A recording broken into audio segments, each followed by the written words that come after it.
जी, artificial satellite के बारे में देखते हैं।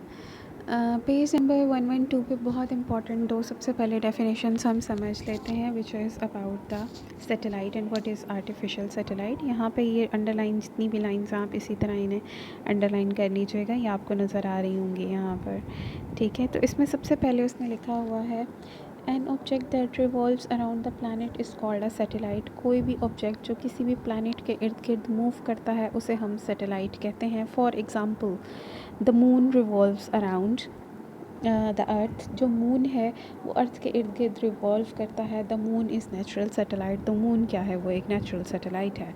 उसी के साथ में उसके बिल्कुल नीचे उसने आर्टिफिशियल सैटेलाइट की भी डेफिनेशन विद एग्जांपल दे दी है।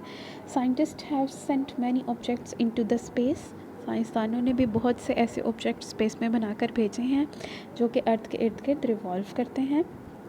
सम of these objects revolve around the earth. इनमें से कुछ ऑब्जेक्ट्स जो हैं वो अर्थ के इर्द गिर्द रिवॉल्व करते हैं। These are called artificial satellite. उसको हम आर्टिफिशियल सैटेलाइट कह देते हैं। नेक्स्ट, बिल्कुल इसके निचले वाले पैराग्राफ में जो अंडरलाइन किया हुआ है उसी को देखना और समझना है। कम्युनिकेशन सैटेलाइट जो कि आर्टिफिशियल सैटेलाइट की एक एग्जांपल है, और ये बड़ा इंपॉर्टेंट शॉर्ट क्वेश्चन भी आता है, व्हाट आर कम्युनिकेशन सैटेलाइट्स। तो वो क्या होते हैं, हम लोग इसको पढ़ के देख लेते हैं। आप भी इसको पढ़ें और देखें। Communication satellites take 24 hours. Communication satellite 24 घंटे लेते हैं to complete their one revolution round the earth.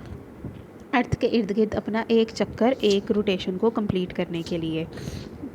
As earth also completes its one rotation about its axis in 24 hours. और जैसा कि हमें पता है कि अर्थ भी 24 घंटे में अपना एक चक्कर ज़मीन जो है वो अपना एक रेवोल्यूशन 24 घंटे में कंप्लीट करती है। तो उसने कहा कि कम्युनिकेशन सैटेलाइट 24 घंटे लेते हैं रिवॉल्व होने में अर्थ के इर्द गिर्द। और हमें ये भी पता है कि अर्थ जो है वो अपना एक रोटेशन जो है वो 24 आवर्स में कंप्लीट कर लेती है। तो होता क्या है बेसिकली, आगे देखें। Hence these communication satellites appear to be stationary with respect to the earth। इसलिए हमें ये जो communication satellites हैं वो अर्थ के रिस्पेक्टिवली स्टिल नज़र आती हैं। मतलब हमें ऐसा लगता है जहाँ जहाँ अर्थ जा रही है वहाँ वहाँ ये सैटेलाइट जा रही है।